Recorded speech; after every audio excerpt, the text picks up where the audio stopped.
नफ्स अम्मारा को मारा या अली कहने के बाद, अपना मुस्तकबिल संवारा या अली कहने के बाद।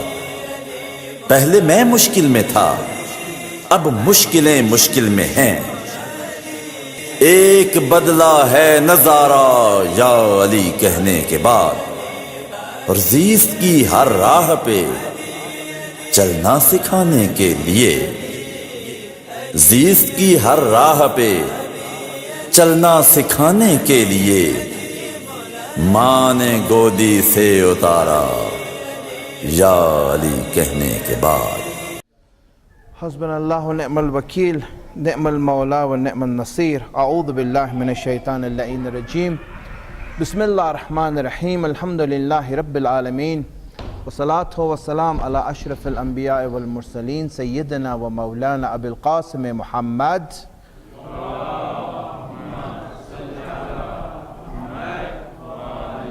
व अला आलिहि अत्तय्यबीन अत्ताहिरीन अल-मासूमीन सियमा बक़ियतुल्लाहिल आज़म रूही व अरवाहुल आलमीन लहुल फ़िदा। रब्बि इश्रह ली सदरी व यस्सिर ली अमरी वहलुल उक़दतम मिन लिसानी यफ़क़हू क़ौली। First of all, I'd like to congratulate all of you and the Imam of our time for the grand occasion of the birth of the first of Imamat, the chief of all the believers, the leader of all the pious, the basis of religion, the helper of the Prophet and his successor, the Imam who is the father of all the Imams, Ali ibn Abi Talib alayhim salatu wassalam.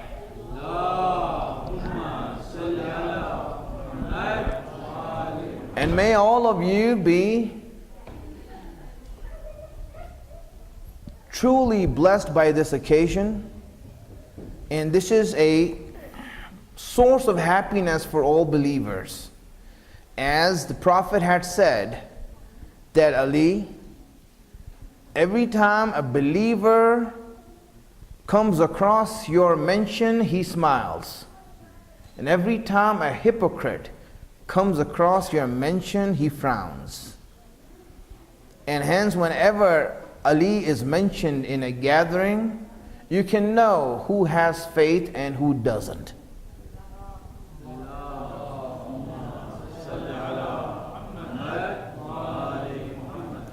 People who have doubts, when they hear the name of Ali, their brows, their eyebrows sort of look upwards in a frown and say, what are you talking about? And when someone actually is a believer in Allah, when he hears the name of Ali, he smiles and he shows his teeth and he lets the world know that this is the source of my happiness. And truly this is a blessed occasion for us, and we testify to Allah subhanahu wa ta'ala that we accept Ali as our wali and we accept him as our guardian. And from here until we die, let him be our leader and our role model. Let him be the one who holds our hand and takes us towards Allah. Salawat ala Muhammad wa ali Muhammad.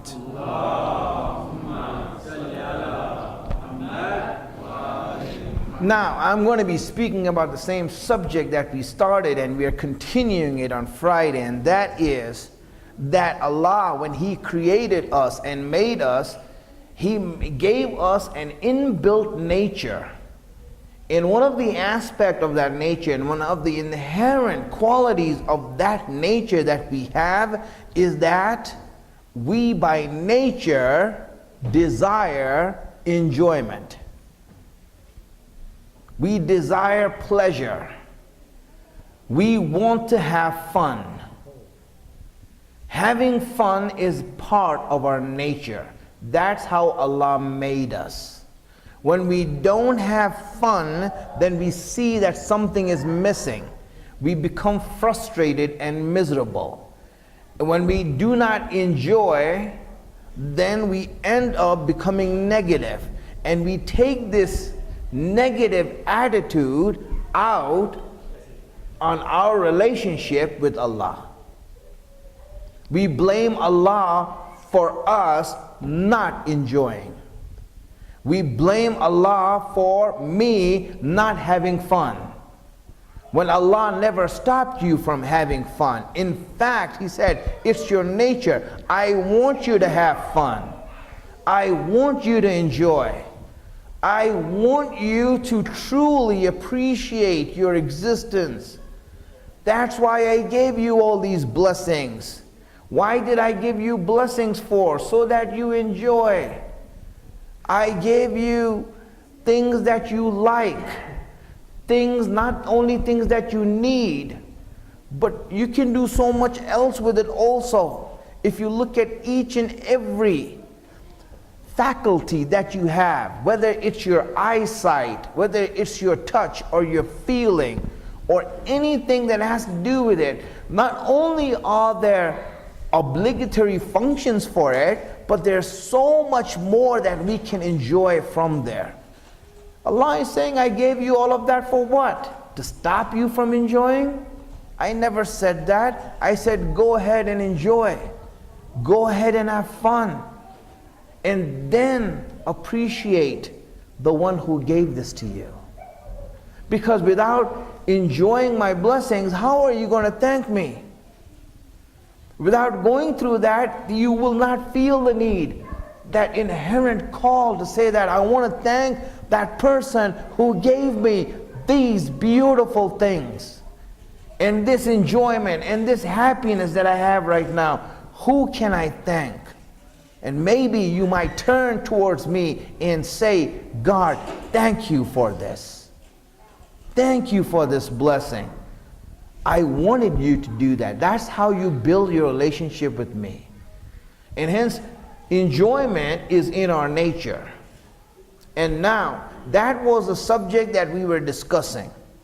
We all need to enjoy and have fun.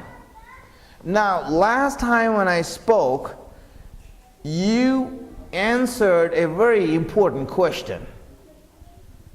And I remind you of that question that I asked and the answer that you gave, and I'm going to hold you accountable for that answer.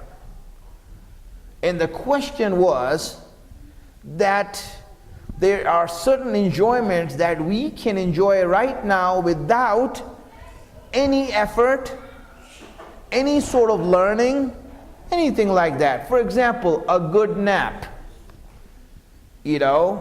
food after the majlis. We can enjoy that, right? And I saw Brother Mustafa laboring over that food. So it must be good. So really, that on one side, we're going to enjoy that. You don't need to go to college to learn how to enjoy that, right? You don't need to go and take a course of how to eat food and enjoy food. I guess we're all experts in that. We're all good in that. So certain enjoyments you don't need to struggle for or make an effort to enjoy. But certain things are only gained, certain enjoyments are only gained with effort, with some struggle. When I look at, for example, when I look at Imam Ali, and we are talking about Imam Ali today, when I look at him, I see that he enjoyed fasting and not eating more than eating. And my question to him is that, what makes you enjoy this more than that? When we all enjoy eating, what makes you enjoy that more? There must be something in that hunger that I can't understand. Because you enjoyed eating when you were a kid, and now you're enjoying hunger. And going through this hunger, you enjoy that, and you prefer hunger over eating. Ali, what is the secret? What is the secret? I want to know that also. Because if you prefer hunger over eating, then there must be something in there that I am missing out on. And I want to learn that. Now you see, there are certain things that we enjoy. For example, Ali, resting and taking a nap is very enjoyable for us. We like to rest, we like to take a nap, but you enjoy praying more. You enjoy worship. You ignore your sleep and your rest, and you go and pray 1/3 of the night standing up before Allah. If you ask me to do that for one day, the next day I will be like, you know what, I need to take a vacation from Islam. I think I prayed for the rest of the year. That's called Laylatul Qadr. On one night of Laylatul Qadr, we stand up and we are tired till next 23rd Ramadan. And Imam Ali is doing that every night. So what is it that you enjoy that I can't see? You see, there's certain enjoyments that we can only gain through a little bit of effort, through struggle. Those require struggle. So the question that I posed before you, and that's where I'm going to take off from today. The question I posed before you, and you gave me the answer. If you were not there, I'm sorry. You know, this speech is not meant for you, right? This speech is meant for those who were there. So if you were there and you gave the answer, I'm going to hold you accountable to the answer. The question was, which enjoyment do you prefer? The enjoyments that you are enjoying right now, like eating and sleeping and all the other things that are happening in your life, or do you want to taste those enjoyments that the great human beings have tasted and shown us that can only be gained by struggle and effort? And you answered that you want those. So again, is that your final answer? Do you want those enjoyments, or are you happy with this, that we can stop this speech and I can change my subject right now? And I can say, all right, you know, you're happy with your sleeping and your food, so go ahead, enjoy. Allah's not stopping you. But Allah is asking you this question: do you want this, or do you want something greater than this? That is the question that I put before each one of you in your life, that we need to answer right now in our life so that we can move forward. Because if we haven't even thought about this, it's a mistake in our life. And if we haven't decided what we are going to do with this, that's also a mistake in our life. So let's decide right now. Do we want to stop here and enjoy what we have, or do we want to struggle and find out how we can get to the greater pleasures?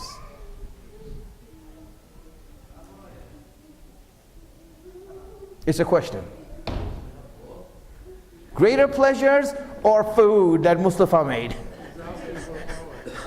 Both is there. This is already here. This is already here. Allah is not taking this away from you.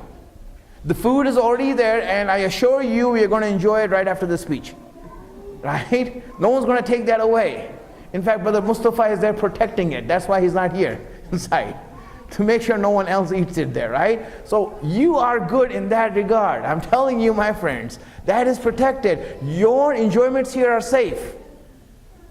But do you want to taste that pleasure that Imam Ali had tasted? If you want that, then now we go forward.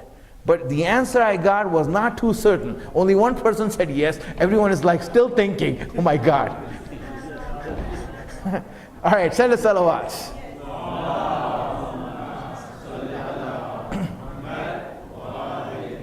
Okay, you know, on the 13th of Rajab, you know, that wasn't a convincing salawat. So let's hear one more.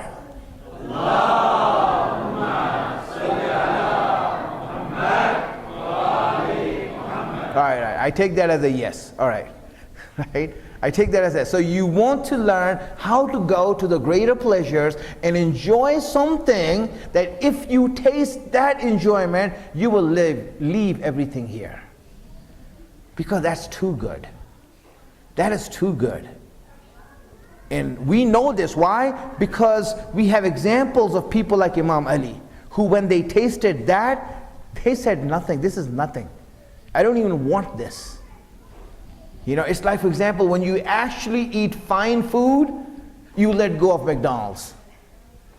You're like, McDonald's? No way. You know, I'd rather choose the fine food. Right? I mean, it's obvious, right? You know, you go for the good taste. I mean, the greater taste. And that's what we want. And we know this for that. So my friends, how do you get there?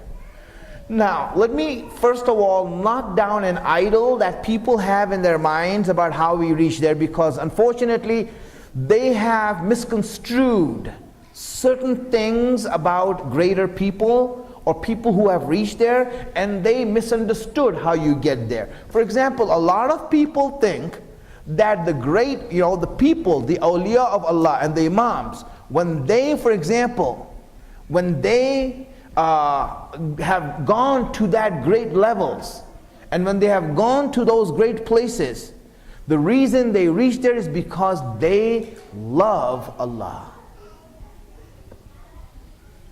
They think that they love Allah, and love is the basis of this. So this misunderstanding, first of all, has to be destroyed and finished. My friends, the first step in getting towards there is never love. And that is where everyone thinks. How do you get closer to Allah? Irfan. Learn Irfan. And you're like, what? Learn Irfan? And this bogus Irfan thing, right, takes people so far away from Allah that it makes them so egotistic, and they make their ego so big that they can't see past it. Really. How do you get to Allah? It's not love. Love really, there is a place for love, but not in the first stage. Not the first step. Not even the second step or the third step. It's way down the line. So what I'm going to give you today is just this. What is the first step? What is the first thing that a person must do in order to reach the greater levels of pleasure? I mean, we're talking about extreme pleasure here, my friends. And I want you to understand this very well, what it means. What's the first step? Because a lot of us think that, these great people like, Ayatollah Bahjat or something, they gained that closeness to Allah because they had ma'rifat of Allah. And they had, irfan, and they had these things. No, my friends, it doesn't work like that. That's not how you get closer to Allah, and that's not how you build a relationship with Allah. What is the first step of relationship? Let me give that to you first, so that you don't have to wait for the answer. The first step of going towards Allah is called taslim. It's called submission. It's called submission. Now obviously you have heard this word, I don't know in what way, and this and that. So whatever you heard about submission, forget about it. That's not what it means. Submission is the first step towards Allah. Taslim in Arabic. Taslim. That's the first step towards building your relationship with Allah and reaching that ultimate pleasure. What is taslim? We want to know this. But first, let me give you a hadith from Imam Ali, in order that we can mention the name of Imam Ali while we go forward with this speech. Let's send the salawats.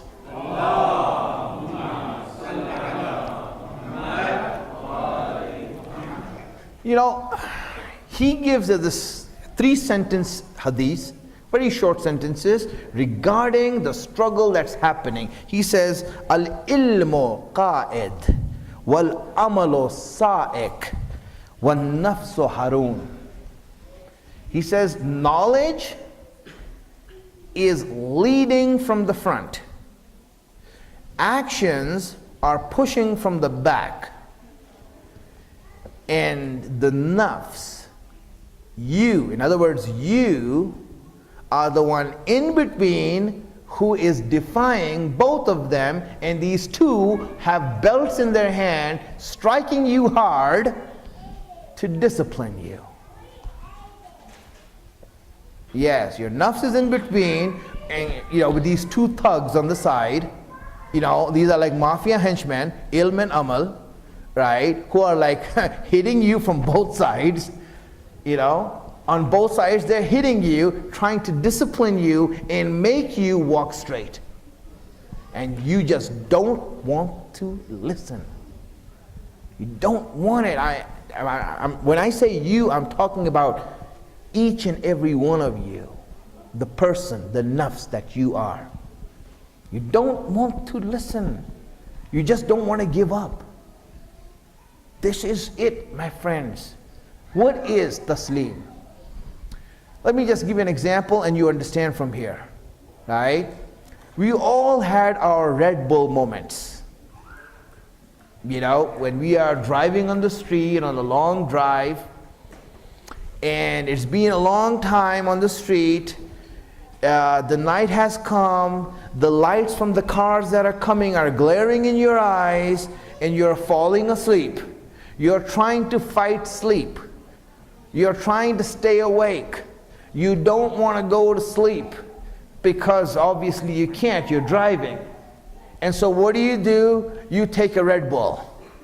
You stop by and get a Red Bull, and you know what? The Red Bull works. For a few hours, it works. And then you feel sleepy again.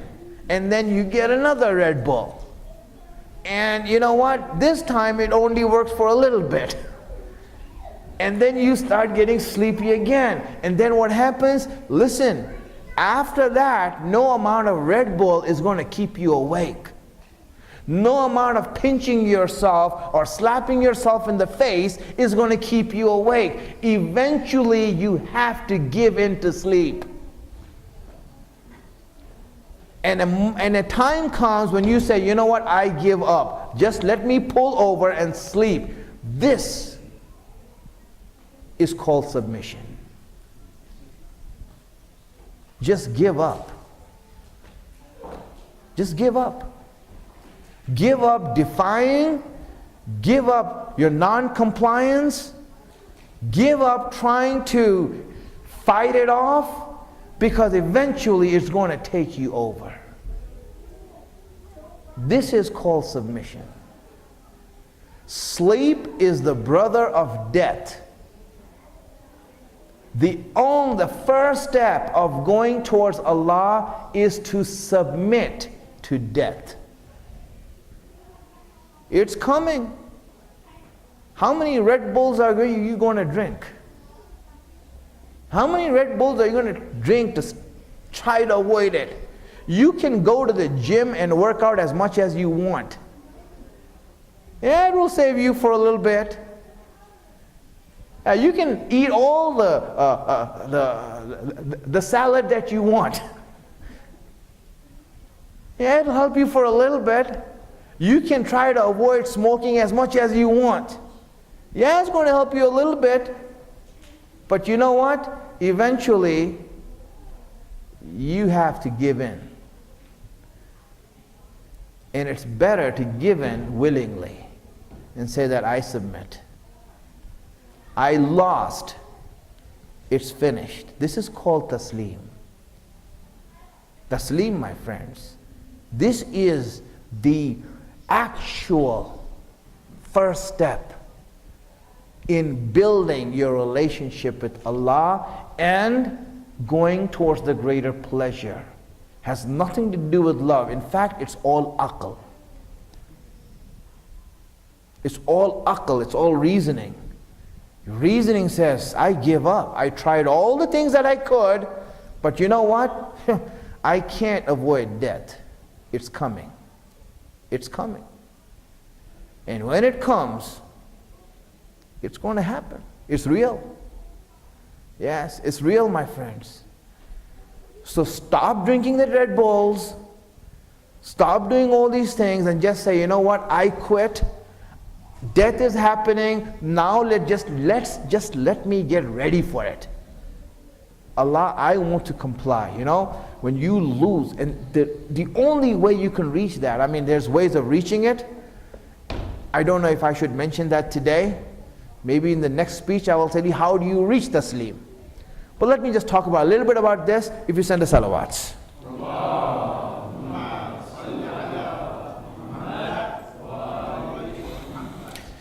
My friends, you know, death is like a looming danger that is on our head, that we all know it's there, and we all know it's going to fall on our head one day. But it's just that we don't want to even think about it. We don't want to think about it. How many times have you thought about your death in the last 1 week? Last 1 week that has passed by right now, from last week till now, how many times have you thought, man, I'm going to die, you know? And you know it's going to happen. I mean, we're all like standing in the line, like for example in the food line, right? We all stand in the food line. We're all standing in death line, you know? We're all getting to die, and then we're asking ourselves, hey man, what are you standing in line for? You know you're going to die, right? Really? Yes. Of course. Don't you see where everyone is going? Don't you see what this line is for? I'm not saying Mustafa's food is going to kill you. But I'm saying that eventually it's going to happen. You are going to die. You're in the line to die. Don't you see that reality? It is a looming danger. You know, when you read the Quran, Allah often scares you.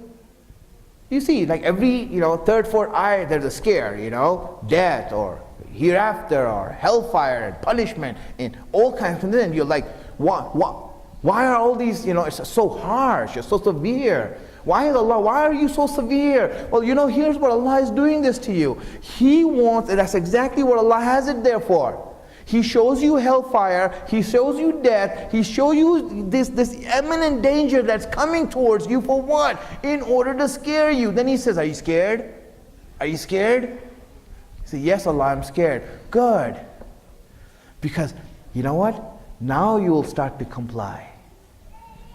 All of that scaredness and all of that fear is meant for you to just stand in line. Just behave. Wow.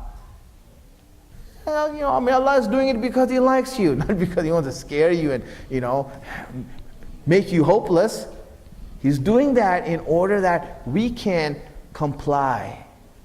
That we can bow down and say, yes, you're right.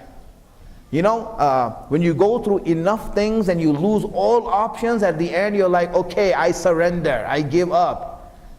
Remember the life of Pi, at the end, when he loses all things, and he just says, I surrender, man, I give up, I have nothing now. It's all yours. That is exactly what Allah wants to do with us. He wants to bring us to a point where we just say, Allah, you're in charge, not me. Let me read this for you, and you know this line. It's Imam Ali who taught this line to us. If you read Dua Kumail, in that Imam Ali speaks about a certain concept. And you know this, what this means, right? He says to Allah, he's talking to Allah, he's speaking to Allah and saying all of these things, and he says, at the end he says, La yumkinu firaru min hukumatik. He says, Allah, there is no, I am a prisoner here. There's no running away. I have no choice. I am a prisoner. There's no running away from you. I can run as much as I want, but there's no running away. You see, look at this. Imam Ali did not say, Allah, I will never run away from you. I will never go away from you. He never said that. Because a lover would say that. A lover would say what? I will never leave you. I promise. I'm always in love with you. He will say those statements, right? But Imam Ali is not saying that. He's saying, Allah, I want to run, but there's no place to run. You see, this is submission. This is the idea of submission. There is no place to run. You are finished. You are imprisoned. Allah has you from all sides. You can't run anywhere. And it's going to come down hard on you. And when that happens, my friends, you see, when that happens, just imagine that, and then you'll be like, wow. What would you say? What would you say to Allah at this moment? Knowing that you have no other option. What would you say? Say, I surrender. Right? I surrender. I have nothing. Finished. I am nothing. This is taslim. Salawat ala Muhammad wa ala Muhammad.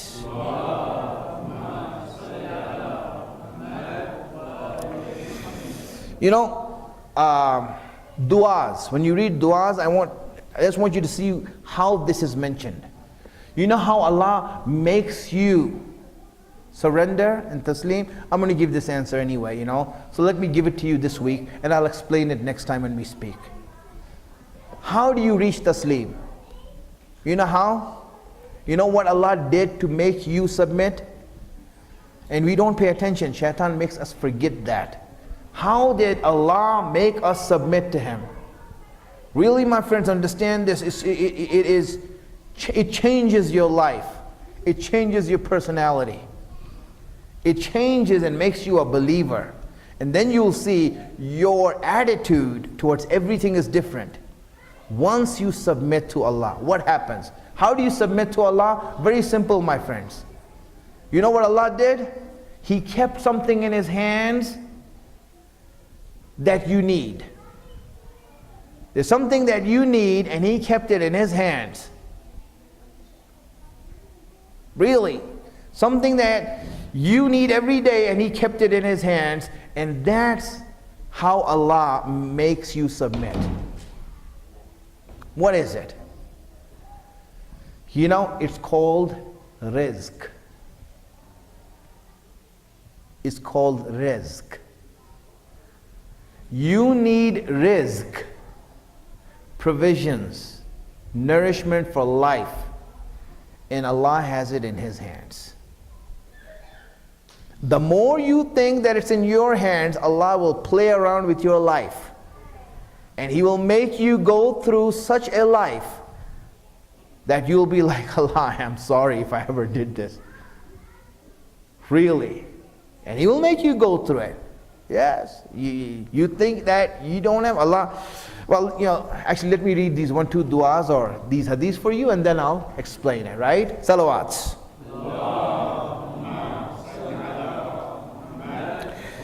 You know, after Isha prayer, have you ever read the dua that is for the taqibat of Isha?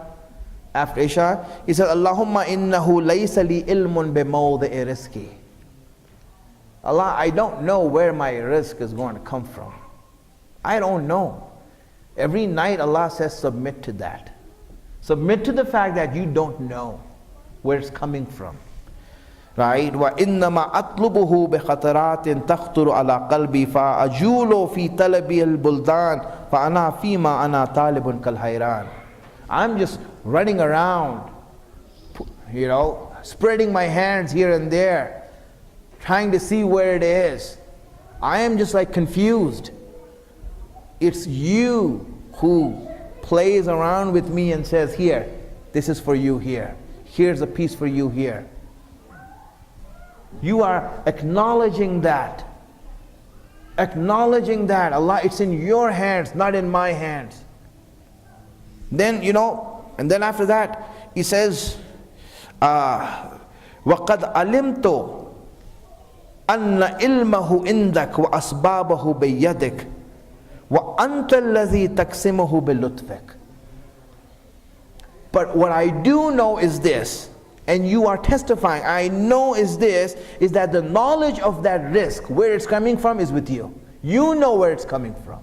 You know where I'm going to eat my next food from, where my next meal is going to come from. You know that, and you have the means towards that. You give me the means to reach that. Wow. Right? And you distribute it through your kindness. You give me what I need. Everything. My friends, this is, what is this? This is taslim. Allah, rizq is in your hands. I am now completely in your hands.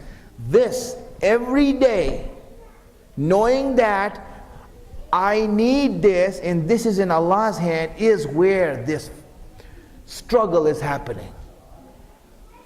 And we start submitting to that. How can I explain this more? Let's send the salawats.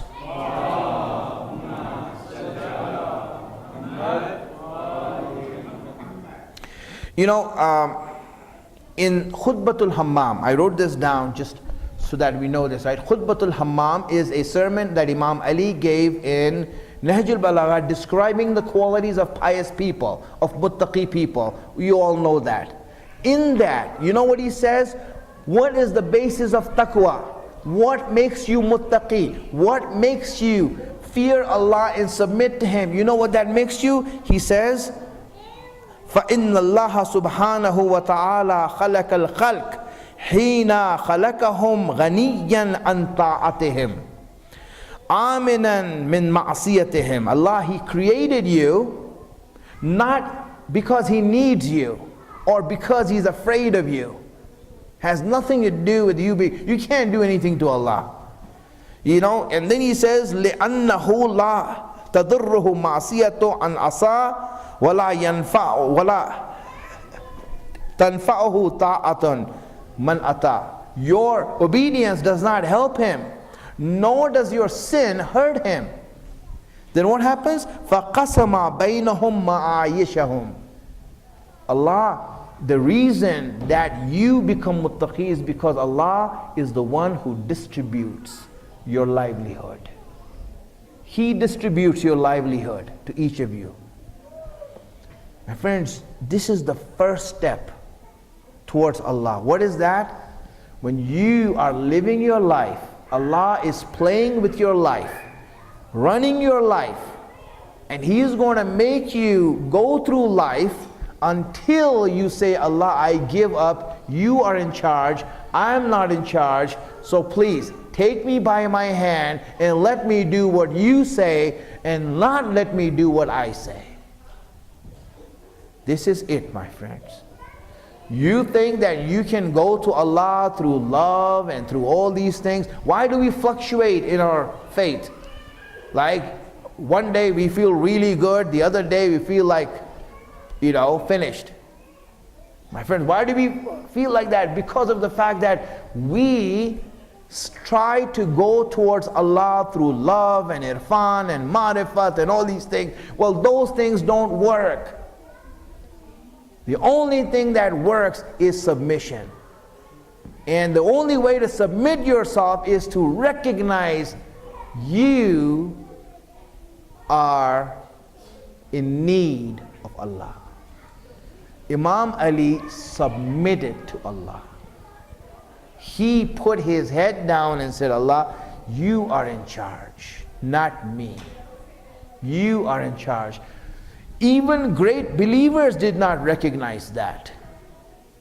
You know, when the battle of Siffin was going on and Imam Ali stood there and saw that Muawiyah was bribing his officers, he's giving them big money, bribing them, and the officers of Imam Ali were leaving him. So Abdullah ibn Abbas, Imam Ali's advisor, came to Imam Ali and said, listen, these soldiers of ours are war wearied, meaning they're tired of war, and they can't handle this. So let's give them some more rewards, give them gifts so that they become happy. You know what Imam Ali said? Imam Ali said, listen, whether we lose this war or win this war, it's completely in Allah's hands, not in our hands. We can give as many gifts as we want or do all these things. It's not in our hands, it's in Allah's hands. Abdullah ibn Abbas is looking at what he can do and what we can do. Imam Ali is looking at it from the angle that we can't do anything. It is in Allah's hands. My friends, living a life like that is difficult. Living a life like that is difficult. Can you imagine this? Hey man, listen, it's in Allah's hands, man. He's in charge. What's going to happen? I don't know. It's going to be in Allah's hands. Because the world, when you speak like that or say things like that, will call you irresponsible, it will call you reckless, it will call you a fatalist, that you believe in fate. That is so wrong on so many ends, right? But that is exactly what Imam Ali was. He was a fatalist. The fatalist. He said, it's in Allah's hands. I'm not going to think that it's in my hands. No, it's not. You think that? And the minute that you think that it's in your hands, you know what Allah does to you? He will make you go through a trial that is so hard on you. Not only will you lose your hair, you will also lose your mind. And He will make you go through that in life. Oh, you're asking for it now. When you say it's in my hands, Allah says, okay, it's in your hands. Huh? Okay, baby, come on, let's do it. You challenge me, I will make you go through hell in this life until you will at the end say, Allah, I was wrong. I was wrong. It is in your hands.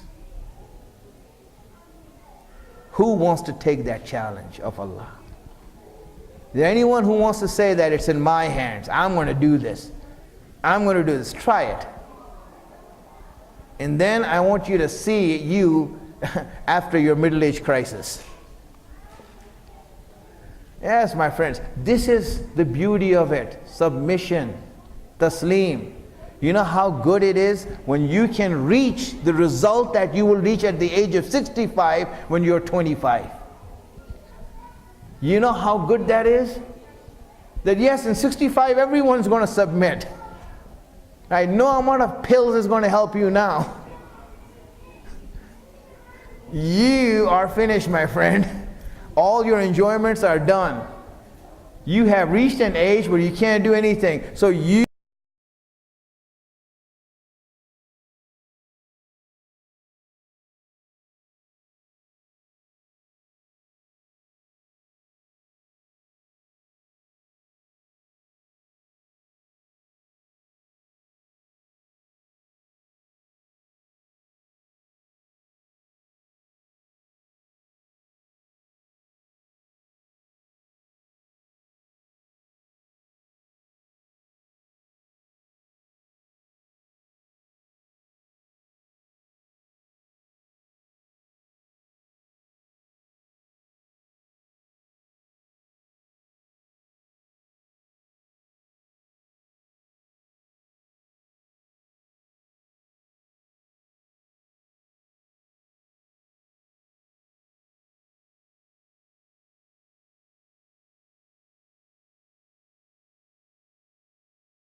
want to do something, it's not going to happen.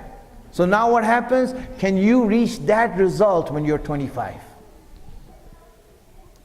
You see, that's what Allah wants from you. Be wise and reach the result that you are eventually going to reach at the age of 75 when you're 25, so that you can make the right choices in life. And this is it. I want us to go forward. How do you reach there? I will let that know, and what are the qualities that you will get. Because you know what happens when you surrender to Allah and understand that everything is in Allah's hand? What happens to you? The number one quality that you get when you submit to Allah, what is that quality? How would you recognize, you know what, this person has done taslim or not? How would you know that? That this person, yes, he has done taslim. Maybe I should give the answer next time. No? No. Give it now. Right? Mustafa's food is calling us. It's getting cold. I don't want to take any more of your time, but I will say it, all right? You know the number one quality, how do you know that this person has submitted to Allah? How do you know that? The number one quality that a person who submits to Allah has is that he is cool. He is cool. C-O-O-L. Cool. You know what it means, cool? You know, you see some people, no matter what happens to them, their feathers are not ruffled. No matter what happens to them. Disease, I got cancer. Wow, whatever. You know? My wife divorced me. Yeah, whatever. You know? Great. My kids are on drugs. Yeah, whatever. You know? Really? This is the quality of a person who has submitted to Allah. And if you don't have that quality, it means you haven't gone through submission yet. You're still trying to fight it.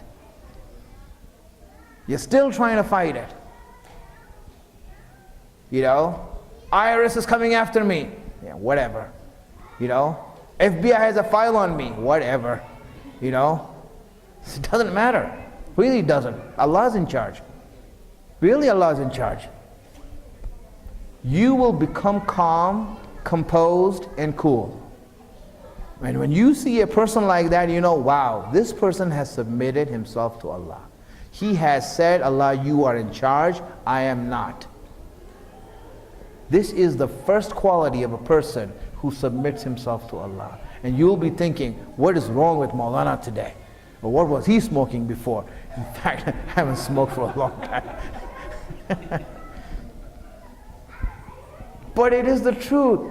That's why, you know, they looked at Imam Ali and they said, oh, he's not serious enough. Why wasn't he serious? Why did they say that? Everyone agreed when they said that. Everyone agreed when these people said Imam Ali is not serious enough. And everyone who heard that said, well, yeah, we know he's not serious. Why? Because Imam Ali knew that Allah is in charge. That's the reason why he had that attitude. He had that attitude that showed that, you know what? And people thought he's reckless, he's irresponsible. He should take things seriously. You know, people's lives are at stake over here. Oh, relax. Relax, Allah is in charge. You think you're going to save these people? You might save these people, but you know what Allah's going to do? He's going to send a natural disaster that's going to take all of their lives. Then what? That's what he does. He said, you want to defy me? Let me show you. And I will show you that. And I want to see who's going to dare me and challenge me. My friends, this is Allah's system here. This is the reality of things. And the earlier we submit to the fact that Allah, you're in charge, the better it's going to be for us in our life. And that is what we see in the life of Imam Ali. He submitted, and you saw that no matter what happens, he's like, Allah, you are in charge. You know, no matter how bad the things are. You know, when you saw Imam Hussein, I mean, one of the most devastating things that happened to Imam Hussein in Karbala was the fact that his son, his young baby, was killed in his hands with an arrow. And you know what Imam Hussein said to calm himself down? He said, the only reason Allah can handle this is because I know that you are watching. You are watching. That's why I know everything's going to be all right. It's the only way to deal with it. Because that's what gives us the calmness in no matter how hard the situation is. It makes us cool when we submit to Allah. I ask Allah subhanahu wa ta'ala to give us the tawfiq and the blessing to be on the right paths, wisdom to understand His guidance, hasten the reappearance of our Imam, make us His helper when He comes. Wa akhiru da'wana anil hamdulillahi rabbil alameen. Salawats.